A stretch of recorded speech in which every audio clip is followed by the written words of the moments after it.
right, let's talk about granny shots. Yeah. So you launched an ETF. I told you not to do it, but I only told you not to do it because I'm so protective of you. What I said was, oh shit, now he's going to have a quote unquote public track record that people are going to harass him about when the market goes down. But you didn't care. You're not afraid of what people think. And you plowed through and the thing was received pretty well. People Dude, are into it. almost $1 billion in assets. And you kind of just launched it. It's incredible. It's amazing. Thank you. All right. So let's for people that haven't heard your previous appearances here and are unaware of the concept here, these are stocks that you think are like layups, basically. A granny shot, like shooting a free throw underhanded, like Rick Barry. Yeah, and you want to own it. You're not trading them. Yeah. So we're trying to find essentially what's equivalent of like, like your idea of permanent stocks. But we do rotate it.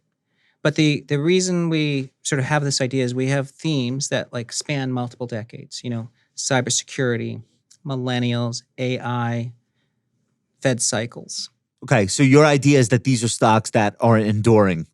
The story behind them is bigger than the stock itself. Yeah, they're linked to generational ideas. Okay, I love that idea. And but we only add a stock that appears in more than one theme. So you want to say like, hey, these are the stocks most linked to cybersecurity, but let's say that's 50 stocks. But then we want to say, is it linked to any of the other 6 themes? So it has to be appearing in at least 2 themes because then we figured there's 2 legs to support why the stock so if one story goes away, it's on there for a reason. Yeah, it's anchored.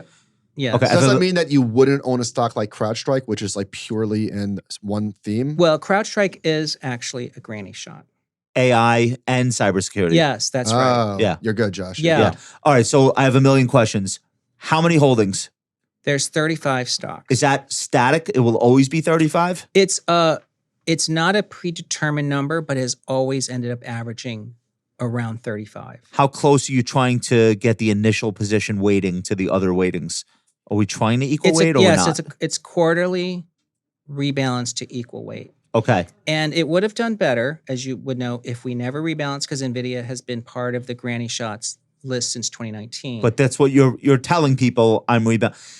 In hindsight, would you have done a semi-annual rather than a quarterly? Because you're going to throttle the best stocks, but you're also going to reduce volatility.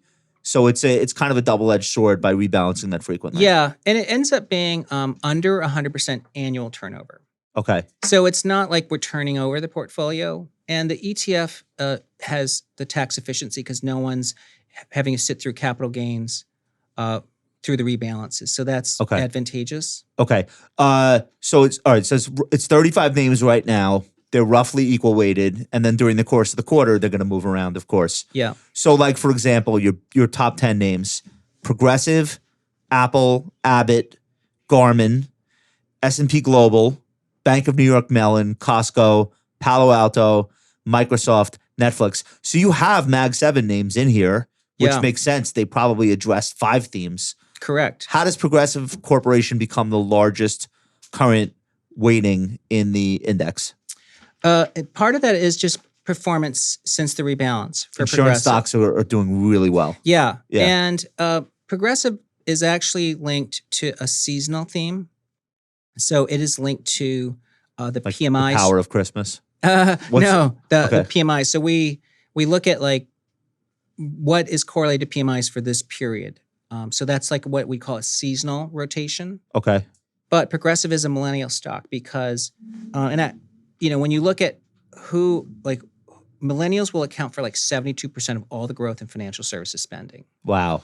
So companies that are innovative are going to do really well because millennials essentially buy their it's like a growth industry within financial services. Okay, so Progressive is, of all the insurers, that's the one that best represents that theme. Correct. How do you decide that? How much of this is quantitative versus like somebody like really looking qualitatively at these companies? It's both. So we have a quantitative process. It's called DQM.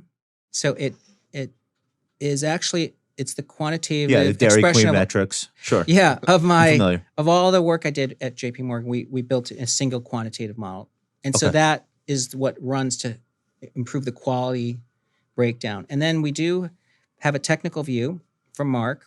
Okay. And then we of course, look at the company, make sure it actually fits the theme. So it's a multi-step process. Are there knockout factors? Like if one of these companies says, oh shit, we have to restate 3/4 worth of earnings.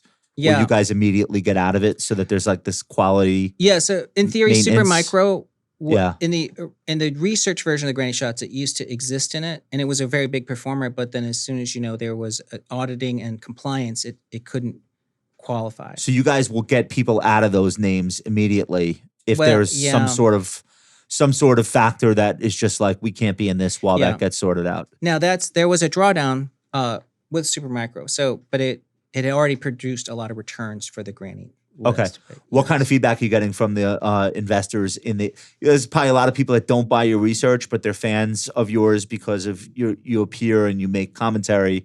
So now people feel like they can like invest in some of your ideas. Yeah. What kind of feedback do you get from those people? It's been very good feedback. Wait till the bear market. Yeah. Well, there is a lot of hand-holding that's required. As an ETF. Huh. Yes. And so what we What do you do, webinars? I do a weekly video that is available to the public, but we have, I think, 35,000 people who signed up for the Granny Shots distribution list, which you can from the website, grannyshots.com. And we push out a weekly video so they know what's happening to holdings. And That's what you should use AI for. You should not be forced to do that. Yeah. Weekly videos Weekly. a lot. it is, but we found people say it really helps them understand what's happening with their money. So it helps them hold the fund.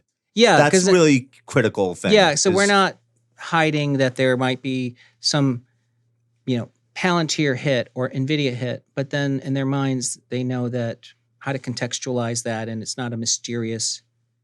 You know what else is useful about that? In the process of talking about the fund, over time, people could get a better and better sense of how you think about the holdings themselves and the way that you invest. Yeah. Like not just the companies specifically, but like what would make you sell it? What would make, right? Or Yeah. what would make you keep a stock? Yeah. So that takes time for people to really learn. Yeah. Like in the video we just released, we explained the whole idea of millennials and how much they're going to represent of like babies born in cars, and why if you did a similar generational bet with the boomers, you vastly outperform the market. So you want to find the stocks that are most tied to millennials right now. Is this the start of a product suite? Yes. Who'd you put this out there? Is this Tidal? Yes, we worked with Tidal. Okay, so is Tidal calling you like every day? Hey, Tom, your next $1 billion idea, please. Like we're ready. What do you got? Yeah. Okay. It's Tidal and many other providers have contacted us with International ideas. Granny Shots? I think international. Can I give you a great name for it? Abuelita, right? Spanish for Abuelita. You don't hate it. Small grannies, Small little grannies, young Yeah. grannies. Tom, Smid grannies. granny aristocrats, Grandpa. Grandpa shot.